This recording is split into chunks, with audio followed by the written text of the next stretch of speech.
Former Labor Secretary Robert Reich, I appreciate your coming on. Senator Mike Crapo, Republican from Idaho, and by the way, one of the original members of the Gang of Six.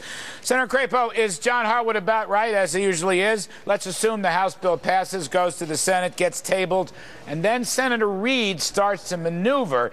And I want to ask you, Senator Crapo, the talk tonight is a meeting, tonight, Republican leaders in the House, with Senator Harry Reid and Mitch McConnell. Is there a deal, Senator Crapo? First question, is there a deal compromise cooking?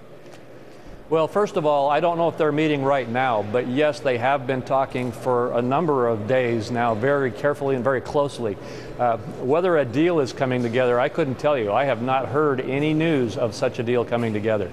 Well, Senator Reid, just to follow up on that, Senator Reid, I think very cleverly, no tax increases, and he's got spending cuts. It's essentially a Republican-type plan. I call him Republican light. Now, would he increase the spending cuts and thereby create some sort of broad-based deal, maybe take out the balanced budget amendment? I don't know what. Have you heard anything about a potential deal like that?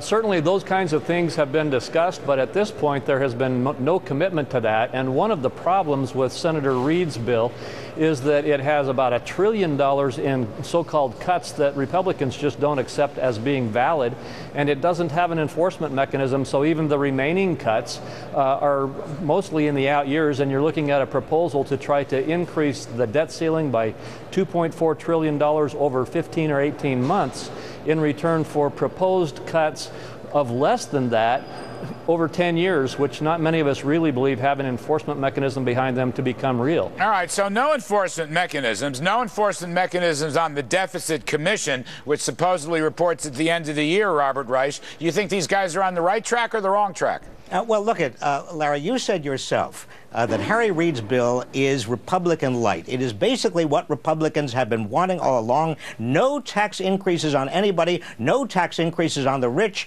Basically, the only thing that Harry Reid is asking Republicans is that they agree to not go through this same exercise of raising the debt limit again before the election. That's not too much to ask. I mean, credit rating agencies are making it very clear that if we had to go through this again in 6 months, there is a serious question about whether the full faith and credit of the American, the Treasury bill will be honored. I mean, credit rating agencies are now hovering around this proceeding. So I think that I agree with you, my friend. I totally agree with your logic here. Larry, when you and I agree, and the question is, who is not agreeing? See, Senator Crapo, you got Kudlow and Reich on the same side. I know it's a scary thought, Senator, but the fact is, if I were negotiating for the GOP, I would take as many cuts as Senator Reid would give me with his no tax pledge. I would make that deal. You can have a deficit commission later in the year, but there's no teeth behind it. But I also, Senator Crapo, disagree with some of my Republican friends. I think holding up the entire debt ceiling increase is not a good idea for the financial markets, for the economy, for the banks, for jobs, for anything. That's the part that troubles me the most, Senator Crapo. Well, and I agree with that. I think that the Republicans agree with that. They've sent 2 proposals to the Senate, both of which have been killed if the one tonight gets killed. And they have committed that they will try to work this out. But frankly, I don't agree that what's being offered to them is anything like what they've asked for. Again, if these are real cuts in spending, not just promises in the future like always are made and never are followed up on, and if we have some kind of an enforcement mechanism and the dollars are sufficient for the kinds of reform that we need, okay. But the same credit rating organizations that you're talking about have told us consistently that if we just keep ratcheting up the debt ceiling and authorizing another $2.4 trillion of increases without having some kind of meaningful fiscal reform, that they're going to downgrade us anyway. Well, that's right. We've got to have meaningful reform. No, I understand that. Robert Reich, the S&P people are talking $4 trillion. Paul Ryan's original budget was $6 trillion. This thing that's on the table now is really less than $1 trillion when you look at the hard numbers, Robert.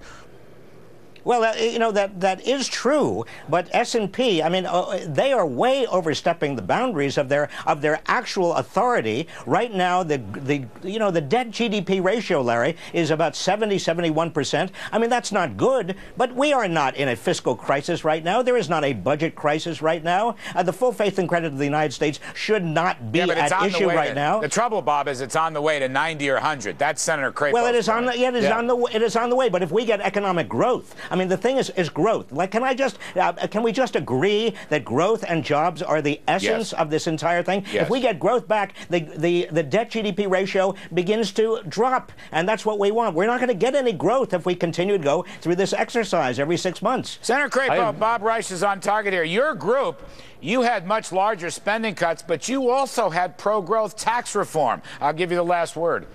Well, I completely agree that growth is one of the two key factors here, and we must not forget it. We must have the kind of pro-growth tax reform that we have proposed in the Gang of Six, or something of similar and equal strength and scope. But I don't agree that we can just ignore the spending side of the equation because we have a good pro-growth tax package. We've got to have the kind of fiscal response that changes our spending habits, puts enforcement in place to make sure that Congress stays on the spending paths we agree to, and we've got to focus on a pro-growth agenda. If we don't get agreement, you know, Republicans are going to be held responsible. I got to get out. They are going to be held responsible. Everybody's going to be responsible. Senator Mike Crapo Republicans from Idaho, are going to be held thank you very much. Senator Robert Reich from Berkeley, California, thank you for coming on.